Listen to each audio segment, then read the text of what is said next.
Hello students, स्वागत है आप सभी का एक और नए वीडियो में। तो स्टूडेंट्स, जैसा कि आप सभी जानते हैं कि आप सभी का FRB सीरीज चल रहा है, यानी कि फ्री रिवीजन बैच चल रहा है।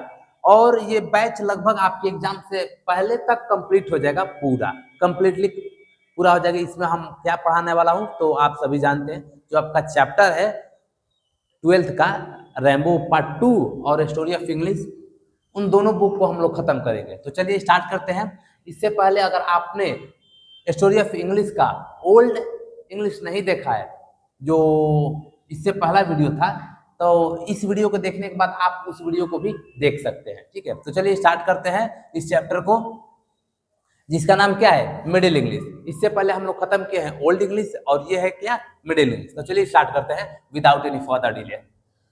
तो जैसा कि आप सभी जानते हैं तो ओल्ड इंग्लिश स्टार्ट होता है 449 ईस्वी से। कब से? 449। अब खत्म होता है 1066। तो मिडिल इंग्लिश कब से स्टार्ट होगा? आपको क्या लगता है? मिडिल इंग्लिश 1066 से नहीं। अगर आपको लग रहा है कि 1066 से होगा तो आप गलत है। मैंने कल ही आपको बता दिया है। तो ओल्ड इंग्लिश का टाइम पीरियड कब से है? तो 449 से लेकर 1066 ओल्ड इंग्लिश का। मिडिल इंग्लिश का 1150 से 1500 और मॉडर्न इंग्लिश का 1500 से लेकर टिल नाउ, मतलब कि 1500 से लेकर अब तक है। तो ये है ओल्ड इंग्लिश और ये है क्या, मिडिल इंग्लिश। तो 1066 क्या दर्शाता है कि मिडिल इंग्लिश का एंड दर्शाता है, old end of the middle English, end of the old English. तो मिडिल इंग्लिश कब से स्टार्ट होता है? तो मिडिल इंग्लिश स्टार्ट होता है माय डियर स्टूडेंट्स लगभग 1 सेंचुरी गैप के बाद। लगभग कितना सेंचुरी? 1 सेंचुरी गैप के बाद। कब से स्टार्ट होता है? तो 1150 से लेकर 1500 तक। कब से चलता है मिडिल इंग्लिश? 1150 से लेकर 1500 तक। मिडिल इंग्लिश स्टार्ट कैसे होता है? तो मिडिल इंग्लिश का स्टार्ट होता है, एक ट्राइब आती है। कौन से ट्राइब? जिसको बोला जाता है, जो आए हुए थे कहाँ से? नॉर्मन लोग आए हुए थे। कौन? नॉर्मन, यानी कि फ्रेंच लोग आए हुए थे। तो उन्हीं के आक्रमण से मिडिल इंग्लिश का आरंभ होता है और ओल्ड इंग्लिश खत्म होता है। कहने का मतलब जब वो आते हैं तो 1066 में ओल्ड इंग्लिश को खत्म करते हैं। 1066 में ओल्ड इंग्लिश खत्म करते हैं और कुछ समय उनका अपना भाषा चलने लगता है, जो कि होता है फ्रेंच। इंग्लैंड में हर जगह फ्रेंच, बड़े जो भी वहाँ के बड़े लोग होते थे, ऑफिस में, कार्यालय में, चाहे जहाँ भी है, स्कूल में, सब जगह फ्रेंच भाषा चलने लगता है। लेकिन लगभग 1 सेंचुरी के गैप के बाद स्टार्ट होता है एक इंग्लिश, जिसका नाम होता है क्या, मिडिल इंग्लिश। कौन सा इंग्लिश? Middle English. 1150 से लेकर 1500 तक चलता है। ठीक है, तो इसमें आगे बताया जाता है कि जो ओल्ड इंग्लिश तो हो गया ना, इसमें आगे बताया जाता है कि जो मिडिल इंग्लिश है और मॉडर्न इंग्लिश है, इसके बीच में एक लाइन खींचा जाता है। लाइन खींचा नहीं जाता है, कहने का मतलब कि आपको एकदम क्लियरली दिखाई देगा कि हाँ, ये मॉडर्न इंग्लिश है और ये मिडिल इंग्लिश है। तो मॉडर्न इंग्लिश को मिडिल इंग्लिश से अलग करने के लिए 2 चीज घटित होता है। कौन सा चीज घटित होता है? तो यहाँ पर आप देखिए 2 सिग्निफिकेंट इवेंट होते हैं। जो पहला होता है इंट्रोडक्शन ऑफ प्रिंटिंग टेक्नोलॉजी। ये सारा चीज आगे डिस्कस होगा, लेकिन यहाँ पर दिया हुआ है तो मैं बता दे रहा हूँ कि मॉडर्न इंग्लिश को और मिडिल इंग्लिश को अलग करने के लिए 2 घटनाएं घटित होती है, और उनमें से एक घटना होता है इंट्रोडक्शन ऑफ प्रिंटिंग टेक्नोलॉजी और सेकेंड घटना होती है ग्रेट वॉवेल शिफ्ट। कौन सा होता है? Great vowel shift. और ये दोनों है क्या, उसको हम लोग आगे डिस्कस करेंगे। तो चलिए बढ़ते हैं। अब देखिए प्रिंटिंग टेक्नोलॉजी। तो प्रिंटिंग टेक्नोलॉजी का विलियम कैक्सटन, आपको दिखाई दे रहा होगा यहाँ पर, विलियम कैक्सटन जी हैं। इन्होंने ही प्रिंटिंग टेक्नोलॉजी को स्थापित किया था। कब? 1476 एडी में। कब? 1476 एडी में। कहाँ पर? इंग्लैंड में। कहाँ पर? इंग्लैंड में। कहाँ? इंग्लैंड, यानी कि वेस्टमिनिस्टर अबे, मतलब कि इंग्लैंड में कोई स्थान होगा, वेस्टमिनिस्टर अबे, वहीं पर स्थापित किया गया था प्रिंटिंग टेक्नोलॉजी को। प्रिंटिंग टेक्नोलॉजी को किसके द्वारा स्थापित किया गया? ये जो आपको दिखाई दे रहा होगा, प्रिंटिंग प्रेस।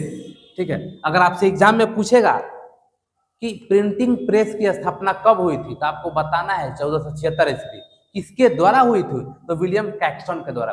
प्रिंटिंग प्रेस की स्थापना किसके द्वारा हुई? किसके द्वारा? विलियम कैक्सटन के द्वारा। कब हुई थी? 1476 में। किसके द्वारा? William Caxton. कब हुई थी? 1476 में।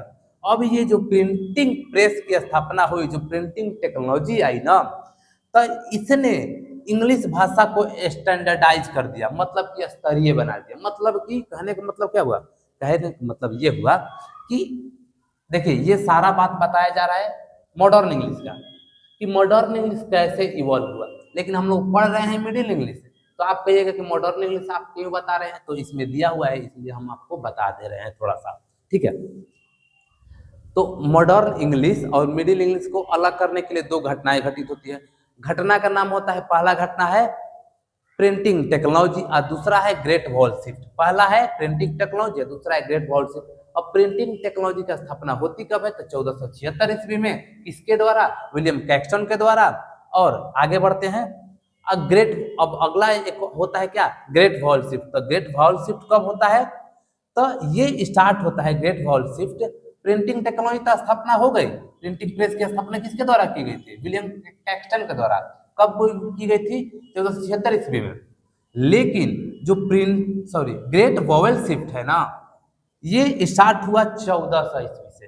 कब? 1400 एडी 1400 ईस्वी से स्टार्ट हुआ। अब फुल्ली एस्टेब्लिश हुआ कब?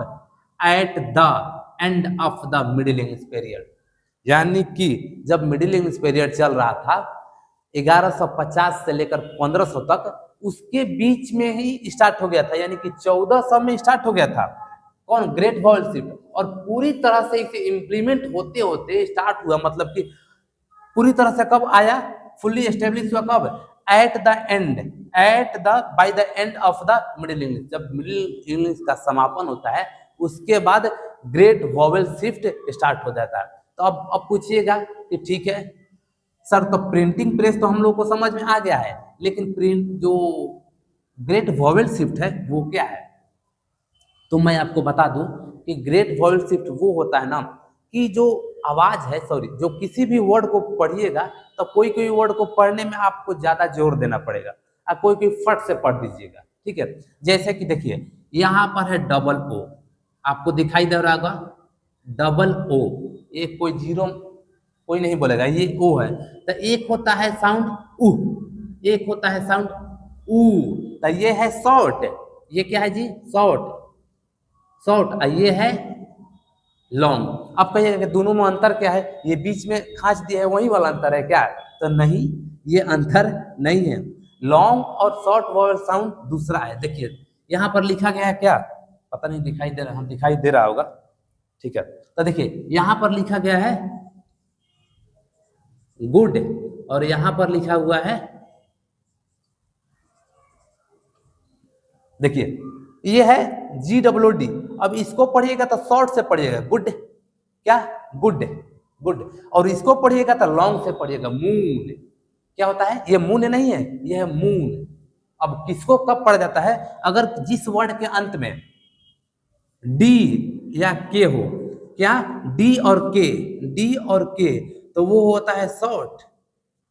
और जिसके अंत में ना ही डी हो ना ही के हो, कोई दूसरा लेटर आ जाए, किसी भी वर्ड के अंत में अगर लेटर आए डी या के, तो उसको पढ़िएगा शॉर्ट से। लेकिन इसके अंत अगर मान लीजिए किसी के अंत में ना ही डी है ना ही के है, तो उसको कैसे पढ़िएगा? तो उसको पढ़िएगा लॉन्ग से, जैसे कि JOO। इसको जू नहीं कहते हैं, इसको कहते हैं जू। ठीक है, ये है मून। ठीक है ना, आपने कई बार देखा होगा, ये है क्या? सून। ये सुन नहीं है, सुन वो नहीं है, ये है क्या? सून। यानी कि समझ में आ गया कि वॉवेल शिफ्ट क्या होता है और लॉन्ग वॉवेल शिफ्ट क्या होता है, आपको समझ में आ गया होगा। ठीक है, तो ग्रेट वॉवेल शिफ्ट स्थापित होता है 1400 से लेके, और पूरी तरीके से स्थापित होता है by the end of the middle English. इसमें होता क्या है कि लॉन्ग वॉवेल साउंड चेंज होता रहता है। क्या होता है? लॉन्ग वॉवेल साउंड चेंज हो जाता है।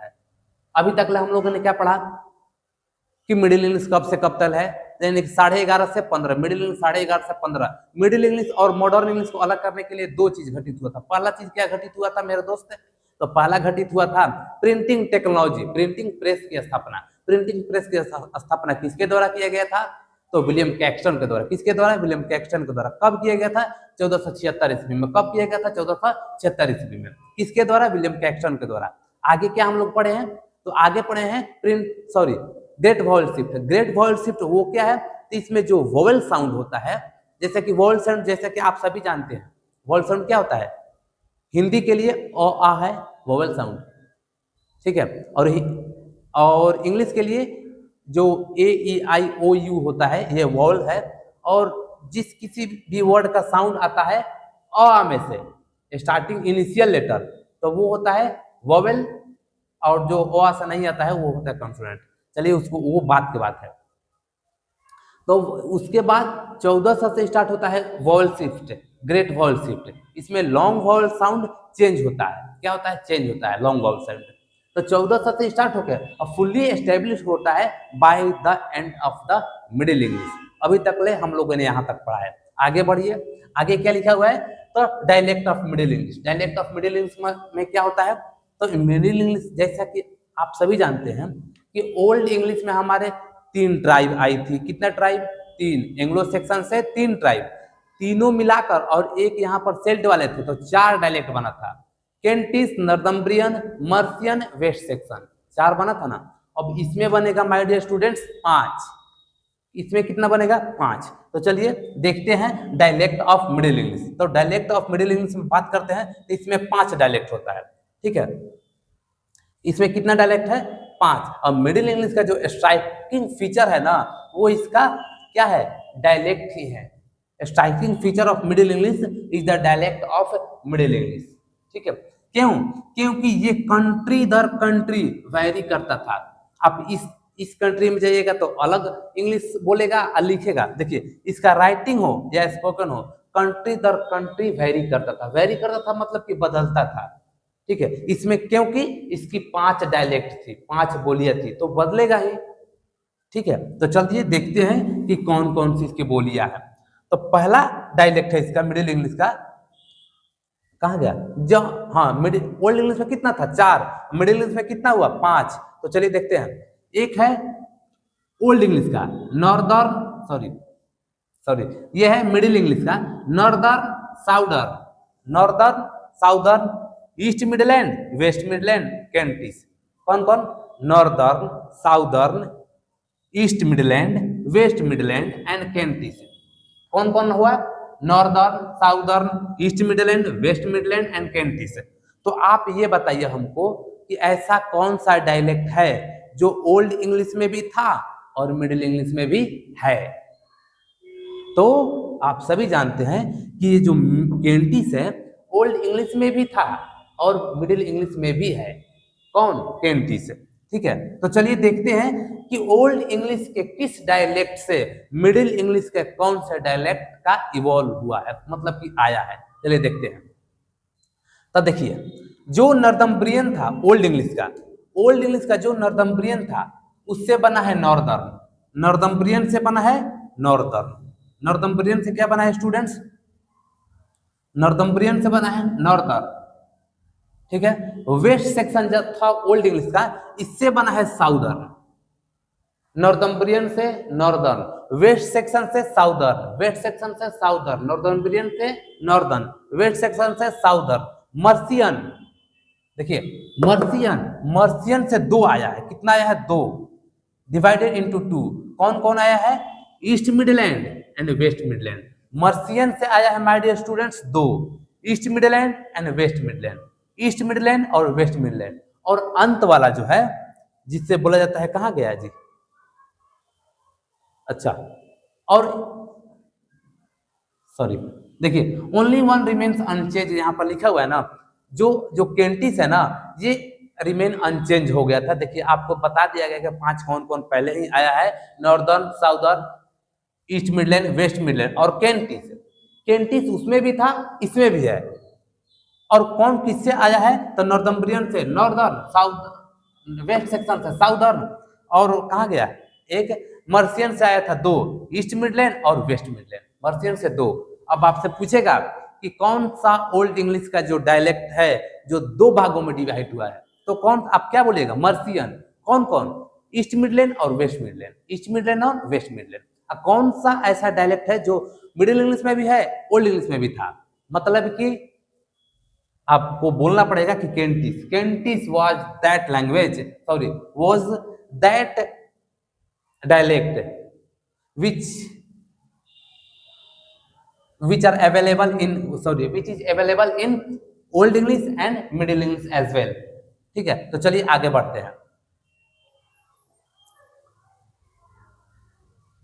Modern English evolve east Midland. हाँ, अब देखिए मर्सियन दो में डिवाइड हुआ था, ईस्ट मिडलैंड, वेस्ट मिडलैंड। आज जो मॉडर्न इंग्लिश है ना माय डियर स्टूडेंट्स, ये आया है ईस्ट मिडलैंड से, मॉडर्न इंग्लिश आया है ईस्ट मिडलैंड, ईस्ट मिडलैंड से कौन आया है, तो मॉडर्न इंग्लिश। यहां तक अब हम लोगों ने पढ़ लिया है कि यहां तक पढ़ लिया है कि डायलेक्ट। अब देखिए मिडिल इंग्लिश वोकैबुलरी, जैसा कि ओल्ड इंग्लिश में भी वोकैब आया था, कहां से, तो ज्यादा आया था लैटिन से। ओल्ड इंग्लिश में कहां से आया था, लैटिन से आया था, और कहां से आया था, स्कैंडिनेविया से आया था।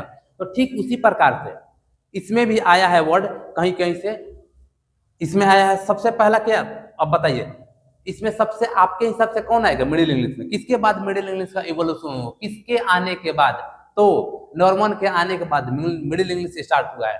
तो नॉर्मन से ज्यादा वर्ड आया है इसमें भी, ठीक है, नॉर्मन यानी कि फ्रेंच, तो इसमें फ्रेंच से वर्ड आया है। अब चलिए पढ़ते हैं मिडिल इंग्लिश का वोकैबुलरी। तो मिडिल इंग्लिश का वोकैबुलरी जो है वो लार्ज पार्ट, इसका लार्ज पार्ट आया है फ्रेंच वर्ड से, फ्रेंच रूल से, मतलब कि फ्रेंच साम्राज्य से इसमें फ्रेंच वर्ड बहुत से संख्या में आए हैं। ठीक है, वोकैबुलरी कहां से आया, तो फ्रेंच से बहुत सी संख्या। इसमें से आपको देखना है कि राजा रानी, देखिए इसमें वर्ड है, पता नहीं दिखाई दे रहा होगा नहीं स्टूडेंट्स, में भी दिखाई दे रहा होगा यहाँ पर। तो देखिए जो रॉयल्टी वाला शब्द है, रॉयल्टी शब्द आया था कहां से, फ्रेंच से। रॉयल्टी कहने का मतलब कि जो रॉयल लोग थे, बड़े महाराजा, राजा महाराजा, उनसे संबंधित, जैसे कि रॉयल्टी आया था, रिल्म होमेज आया था। अब देखिए प्रिंस, प्रिंस मतलब आपको सभी पता, आप सभी को पता है, राजकुमार, princess, Duke, Raja Rani, Duke, Raja Rani, ये सब पैलेस, कैसल, ये सारा चीज आया था किससे, नॉर्मन यानी कि फ्रेंच से आया था, फ्रेंच से। अब देखिए आगे बढ़ते हैं कि देखिए जो ओल्ड इंग्लिश है ना, सॉरी बार बार ओल्ड इंग्लिश बोल दे रहा हूं, जो मिडिल इंग्लिश है, तो मिडिल इंग्लिश में फ्रेंच से लगभग 10,000 वर्ड आया था। कितना, 10,000, कितना वर्ड आया था फ्रेंच से, 10,000, और उसमें से 75% ऑफ देम, उनमें से 75% अभी भी इस्तेमाल किया जाता है, are in use today, 75% of them are in use today. उन जो 10,000 वर्ड आया था, लगभग 10,000 वर्ड कहां से आया था, तो फ्रेंच से आया था। कहां से आया था, तो फ्रेंच से आया था, नॉर्मन वाले जो थे फ्रेंच से आया था इतना वर्ड, और उसमें से 75% अभी भी इस्तेमाल किया जाता है। ठीक है, तो आगे बढ़ते हैं कि ओल्ड इंग्लिश पर पहला है किसका, कहां से वर्ड आएगा था, वोकैबुलरी फ्रेंच से। दूसरा कहां से आया जी, तो लैटिन से। पहला आया है फ्रेंच से बहुत से वर्ड, दूसरा आया है लैटिन से। कुछ वर्ड डायरेक्टली लैटिन से आ गए मिडिल इंग्लिश में, डायरेक्टली आ गए, डायरेक्टली आ गए। अब कुछ वर्ड लैटिन में थे, उसके बाद प्रवेश किए फ्रेंच में, उसके बाद फ्रेंच से कहाँ आए, मिडिल इंग्लिश में। ठीक है, तो कुछ वर्ड लैटिन से डायरेक्टली आ गए, अब कुछ वर्ड लैटिन से कहाँ है, फ्रेंच में, अब फ्रेंच से आए किस में, मिडिल इंग्लिश में। तो चलिए अभी तक हम लोगों ने कहाँ तक पढ़ा उसको समराइज करते हैं, उसके बाद आगे पढ़ते हैं। तो मिडिल इंग्लिश का आरंभ होता है कब से, चलिए बोलिए, आपको खुद बोलना है। तो मिडिल इंग्लिश आरंभ होता है 1150 से लेकर 1500 तक। ठीक है, मिडिल इंग्लिश कब से स्टार्ट होता है आपको पता चल गया। ओल्ड इंग्लिश का समापन कब हुआ था, तो 1066, किसके आगमन के यानी कि आक्रमण के पश्चात, तो नॉर्मन के आक्रमण के पश्चात। तो मिडिल इंग्लिश में कितना डायलेक्ट है, तो 5। कौन कौन जी, मिडिल इंग्लिश का डायलेक्ट जो है ना 5, तो कौन कौन है बताइए, northern, southern, northern, southern, East Midland, West Midland और Kentish, northern, southern, East Midland, West Midland, Kent east. Modern English का इवोल्यूशन किससे हुआ है? तो ईस्ट मिडलैंड से। किससे? ईस्ट मिडलैंड से। अच्छा एक बात बताइए, मॉडर्न इंग्लिश को मॉडर्न इंग्लिश को मिडिल इंग्लिश से कौन से दो चीज अलग करता है? तो आप सभी को पता है कि मॉडर्न इंग्लिश को मिडिल इंग्लिश से दो चीज अलग करता है, जिसमें से पहला है प्रिंटिंग टेक्नोलॉजी और दूसरा है great wall shift. Printing technology कब स्थापित हुआ था? तो 1476 ईस्वी में। किसके द्वारा था? विलियम कैक्सटन के द्वारा। और ग्रेट वॉल शिफ्ट कब हुआ था? ग्रेट वॉल शिफ्ट कब हुआ था? तो 1400 से स्टार्ट हुआ था और by the end of the middle English fully establish. मतलब कि ये कब से फुल्ली एस्टेब्लिश होता है? By the end of the middle English. आगे बढ़ते हैं कि इसका वोकैबुलरी कहां से आया है? आप सभी जानते हैं कि सब 10,000 वर्ड्स आया है फ्रेंच से और 75% of them are used today.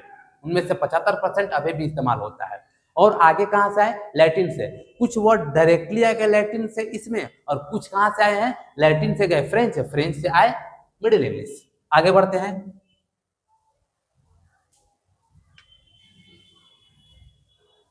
देखिए मिडिल इंग्लिश की क्या ग्रामर। तो मिडिल इंग्लिश के जो ग्रामर है ना, देखिए मिडिल इंग्लिश का ग्रामर, ये इसका जो ग्रामर में चेंज हुआ था, जो फोनोलॉजिकल एंड ग्रामेटिकल सिस्टम जो चेंज हुआ है, ये गवाह है क्या है? फंडामेंटल चेंज का। ठीक है, ये जो चेंज हुआ ना फोनोलॉजिकल और ग्रामेटिकल, ये हाईली इन्फ्लेक्टेड लैंग्वेज से इसको एनालिटिक वन बना दिया। मतलब जो मिडिल इंग्लिश था इसमें 5 डायलेक्ट थी। कितना डायलेक्ट थी इसमें? 5। और ये जब इसके ग्रामेटिकल सिस्टम में चेंज किया गया तो ये लैंग्वेज था इन्फ्लेक्टेड, मतलब विभक्त। इसको एनालिटिक वन कर दिया, मतलब समागम कर दिया एक ही में, जिससे कि जाना जाने लगा, मतलब विश्लेषणात्मक। आप कोई भी व्यक्ति इसको मतलब कि पढ़ सकता था, अच्छा से जान सकता था। पहले था 5, लेकिन इसको एनालिटिक बनाने के लिए इसको किसमें चेंज किया गया था? फोनोलॉजिकल एंड ग्रामेटिकल सिस्टम में। ठीक है, आगे देखते हैं। इसके वजह से जो था बोला जाता है तो नाउन, नंबर, जेंडर, केस, ये सारा चीज बच गया। इसकी वजह से तो फोनोलॉजिकल चेंजेस की वजह से। ठीक है, आगे बढ़ते हैं। देखिए all but a few old English nouns, verbs and adjective ending died and grammatical related. ठीक है, कुछ ओल्ड इंग्लिश के जो कुछ वर्ब है, कुछ नाउन है, एडजेक्टिव है, वो खत्म हो गए, लेकिन अभी भी बहुत से वर्ड है, कुछ उसमें से खत्म हुए हैं। ठीक है, आगे बढ़ते हैं। देखिए अनदर मेजर फेनोमेना, दूसरा मेजर क्या हुआ है? The great vowel shift. आप सभी को पता है कि जो ग्रेट वॉवेल शिफ्ट है ना, ये मिडिल और मॉडर्न कॉन्सोनेंट जो ग्रेट वॉवेल शिफ्ट हुआ था, तो मिडिल इंग्लिश के और मॉडर्न इंग्लिश के हम लोग क्या पढ़ रहे हैं? तो पढ़ रहे हैं जी मिडिल इंग्लिश ग्रामर। ठीक है, तो ग्रामर में ही आपको पता चल रहा है कि मिडिल इंग्लिश के जो ग्रामर है ना, जो ग्रेट वॉवेल शिफ्ट हुआ था, तो दोनों के जो कॉन्सोनेंट साउंड थे, कॉन्सोनेंट जो साउंड था, इसमें चेंज नहीं हुआ। जो शॉर्ट वॉवेल साउंड थे उसमें भी नाम मात्र का चेंज हुआ। ठीक है, शॉर्ट वॉवेल साउंड भी नाम मात्र का चेंज हुआ, लेकिन जो लॉन्ग वॉवेल साउंड है ना, जो लॉन्ग वॉवेल साउंड है वो बहुत सारा चेंज, मतलब कि चेंज्ड कंसिडरेबली, बहुत व्यापक रूप से चेंज हुआ। बल्कि जबकि short vowel sound remain almost the same, यानी कि शॉर्ट वॉवेल साउंड चेंज नहीं हुआ, कॉन्सोनेंट साउंड चेंज नहीं हुआ, लेकिन लॉन्ग वॉवेल साउंड बहुत चेंज हुआ। ठीक है, अगर बाहर से आवाज आ रहा होगा थोड़ा सा तो उसके लिए माफ कीजिएगा, क्योंकि जो अपना कोचिंग है वो मार्केट में ही है और रोड पर ही है, दैट इज द रीजन आपको आवाज आ रहा होगा। ठीक है, तो चलिए बढ़ते हैं आगे। देखिए ग्रेट वॉवेल शिफ्ट हो गया, तो आप सभी को पता चल गया है कि ग्रेट वॉवेल शिफ्ट है क्या। इसमें लॉन्ग वॉवेल साउंड को चेंज किया गया, और लॉन्ग वॉवेल साउंड क्या है मैंने ऑलरेडी एक्सप्लेन कर रखा है ऊपर। ठीक है, आगे बढ़ते हैं। तो मिडिल इंग्लिश के लिटरेचर देखते हैं। तो मिडिल इंग्लिश का जो लिटरेचर है ना, मिडिल इंग्लिश कब से कब? 1150 से 1500 तक। तो मिडिल इंग्लिश का जो लिटरेचर है 1150 से 1215, अर्ली लिटरेचर जो है, early phase of middle English, early literature of this phase जो था वो कैसा था? रिलीजियस था, धार्मिक था। कैसा था? रिलीजियस था, धार्मिक था। और जो अपर क्लास लोग थे ना, जो बड़े बड़े लोग थे, अपर क्लास के, उनको जो कि पेट्रोनाइज किए थे फ्रेंच लिटरेचर को, उनको इंग्लिश को पेट्रोनाइज करने से में कोई महत्व नहीं था, ठीक है ना। लेकिन जो सेकंड फेज था ना, ये था क्या, सेकुलर फेज, मतलब कि इसमें रिलीजियस फेज नहीं था। जो 1150 से 1500 जो 1215 है वो रिलीजियस फेज है। और लेकिन इसमें क्या किया गया था, फ्रेंच लिटरेचर को पेट्रोनाइज किया गया था, फ्रेंच लिटरेचर को। लेकिन जो 1250 से लेकर 1350 है ना, ये कैसा था, ये रिलीजियस था, नेचर में कैसा था जी, तो सेकुलर था। तो रिलीजियस में बोल रहा हूं, तो नेचर में क्या था, तो सेकुलर था। ठीक है, आगे पढ़ते हैं। तो ग्रेट क्या बोला जाता है, तो इस वक्त एक बुक लिखा गया था, the all sorry lay of the Havelok, lay of Havelok the Dane. ये मिडिल इंग्लिश के मिडिल मिडिल एंड डायरेक्ट में लिखा गया था, और ये ग्रेट एग्जाम्पल है किसका, तो फ्रेंच का। इसमें बहुत से सारा मतलब कि कहाँ गए जी, हाँ देखिए, और ये जो है ना, इसको छोड़िए, इसमें ज्यादा इंपॉर्टेंट है नहीं, तो आगे बढ़ते हैं। देखिए जोफ्री चौसर, जोफ्री चौसर जिन्होंने लिखा है क्या, the Romaunt of the Rose, written by Geoffrey Chaucer. तो अगर आपसे पूछे कोई कि the Romaunt of the Rose किसने लिखा है, तो जोफ्री चौसर। किसने लिखा है, Geoffrey Chaucer. And the Romance of King किसने लिखा है, तो Alexander, Romance of King Alexander. आगे देखते हैं। तब देखिए जो सेकंड हाफ है 14th सेंचुरी का, 14th सेंचुरी आपसे पूछेगा कि कौन से हाफ को पीरियड ऑफ राइटर, सॉरी आगे देखिए, पहले ये देखिए कहाँ गया जी, हाँ कि कौन से काल को, कौन से, सॉरी यार कहाँ गया ये, ओहो, कि हाँ कि कौन से सेंचुरी को राइटरों का सेंचुरी कहा जाता है। मतलब कि आपसे पूछेगा कि which century is known as the great individual writers, मतलब कि कौन सा सेंचुरी ग्रेट इंडिविजुअल राइटर के नाम से जाना जाता है। तो आपको बोलना पड़ेगा कि जो 14th सेंचुरी का जो हाफ से स्टार्ट होता है उसको कहते हैं ग्रेट इंडिविजुअल राइटर। ठीक है, ग्रेट इंडिविजुअल का वो समय है जो 1340 से लेकर 1400 तक 14th सेंचुरी का हाफ से स्टार्ट होता है। और इसमें बहुत से राइटर होते हैं, जैसे कि चौसर, जॉन गोअर, विलियम लैंगलैंड और जॉन विक्लिफ। आपसे पूछेगा कि चौसर किस सदी के राइटर है, तब मिडिल इंग्लिश के। आपसे पूछेगा कि चौसर कब के है, ओल्ड इंग्लिश ऑप्शन देगा, मिडिल इंग्लिश, मॉडर्न इंग्लिश। आपको बोलना पड़ेगा Chaucer, John Gower, William Langland and John Wycliffe, सभी है मिडिल इंग्लिश के। कौन कौन, Chaucer, John Gower, William Langland and John Wycliffe, सभी है मिडिल इंग्लिश के। ठीक है, अब इनके द्वारा कुछ लिखा गया यहाँ पर है। चौसर ने क्या लिखा है, गोअर ने क्या, लैंगलैंड ने क्या, विक्लिफ ने। तो चौसर क्या लिखा है, तो prologue to the contemporary tales, the contemporary tales Chaucer. John Gower क्या लिखे हैं, मेडिटेंटिस, वोक्स क्लेमेंटिस एंड कन्फेसियो अमेंटिस। आपको खुद याद करना पड़ेगा। लैंगलैंड किस क्या लिखे हैं, the PS the Plowman. Wycliffe कौन सा, द बाइबल। आगे बढ़ते हैं।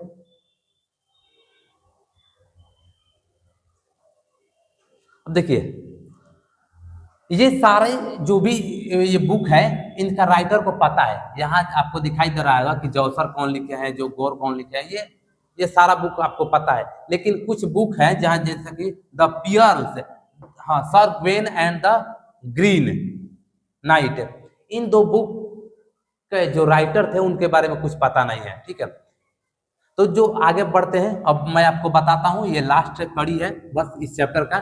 जो चौसर थे ना, चौसर का वर्क्स जो है बहुत मेजर सोर्स है मिडिल इंग्लिश के बारे में पता लगाए हैं। यानी कि जो चौसर जी जो थे मिडिल इंग्लिश के बारे में, उनके वर्क से, उनके जो कृति है बहुत ज्यादा जानकारी मिलती है। तो सबसे फेमस राइटर मिडिल इंग्लिश के कौन हुए जी, तो चौसर। ठीक है माय स्टूडेंट्स, आज के लिए इतना ही। तो पहले एक बार और देख लीजिए, यहाँ पर थोड़ा सा मेन पॉइंट है और थोड़ा सा बहुत कुछ है ये इसमें। चलिए चलिए, तो अगर